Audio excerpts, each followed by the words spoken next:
Hey guys, we're back. We are going to be taking a look at a new plot of land that just opened up. So it's a new experience that opened up in the Sandbox. And this is a NFT museum. So we're going to be taking a look at the NFT museum, and I'm going to be talking about some NFTs because a lot of you guys have been asking me about NFTs, and NFTs have been a big part of my strategic portfolio for investing. The more risky, incredibly risky side, but also potentially incredibly rewarding. So the Sandbox is that game that I think will bring mass adoption to the metaverse. It basically is a way. It's basically a platform that allows people to build stuff like this, experiences like this on plots of land that they own. So it basically is like Minecraft, but on a much more complex scale, and it'll allow people to actually charge users for the experience. So in Minecraft, you had all these people building beautiful pieces of art, but you know, aside from YouTube views, I don't think there is a way to monetize it. In this, people will actually be able to earn percentages of profits done for the land. You'll be able to. There'll be numerous ways that you can monetize it, especially by having like vendo machines, like the banana one. This is a banana vendo machine from one of my communities, the Cyber Kongs. Shout out to the Kongs. That is my online identity on Discord and Twitter. They are my favorite community. I owe almost all of my knowledge about NFTs to them and all of the members I meet there. It's, you know, coming into communities, and I think communities are one of the most important things about NFTs. Cyber Kongs are one of the best communities just because of the quality of people that are in there. There's a very strict code of family, of being honest, and we've had cases where people accidentally listed their NFTs for 1% of what the actual worth was by accident. And instead of taking advantage of that and flipping it like what everyone else would do, members of the cyberkongs, time and time again, this isn't just a one-off thing. This happens almost like every month. But they will buy it for a community member when they recognize it's a community member that made a mistake, and send it back to them for free. It's such a great it's just a different way of looking at things that especially me coming from a real estate background where it's very dog eat dog.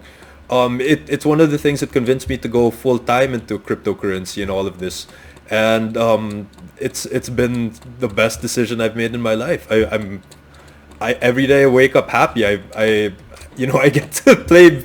So I'm not playing this. I don't plan on playing this professionally, but I own land, and the native token sand is a large part of my portfolio. So I'm very very interested in seeing how the dynamics of this would work. So these are old NFTs.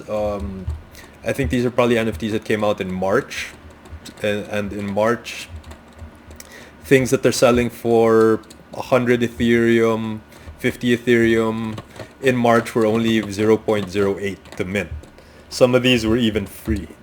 The anonymized, for example, which I found on the CyberKong's chat, was a free mint, and at its peak, they were selling for about 17 Ethereum on floor. So being in touch with everyone, being part of good communities is really just an amazing way to earn money in this space. So this is pretty much the entire museum. Oh shit, sorry, I forgot to take you guys to the basement. There we go.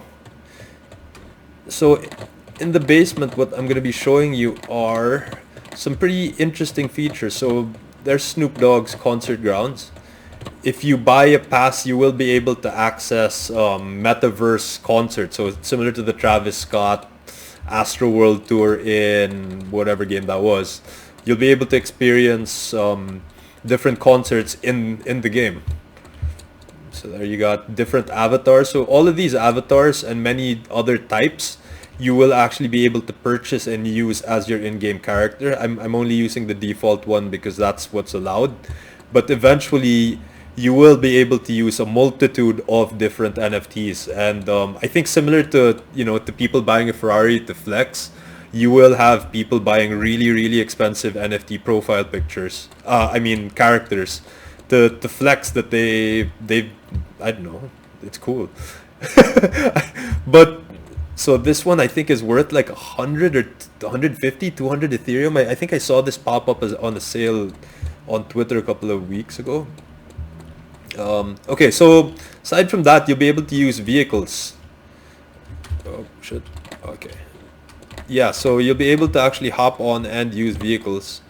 And that's another part of the game that's really, really interesting. So imagine if you could like hop into these big mech things. So this is pretty much Ready Player One, just in voxel type graphics.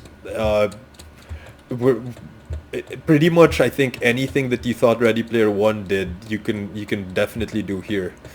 So the other interesting thing is, for the gamers, you will be able to purchase items, and they will carry on from land to land, and they will have their own unique perks. So I don't know how they're integrating this entire ecosystem, but there is quite a interesting opportunity in picking up rare and legendary items and trying to flip them on the open market. I think like some of the guys that play Ragnarok, yeah, I'm old. They they said that would be a viable strategy. I'm really just interested in seeing how much further these worlds are developed, and really just how this game unfolds. It's been a really interesting experience so far, and I'll keep you updated as I continue to explore this world. Peace.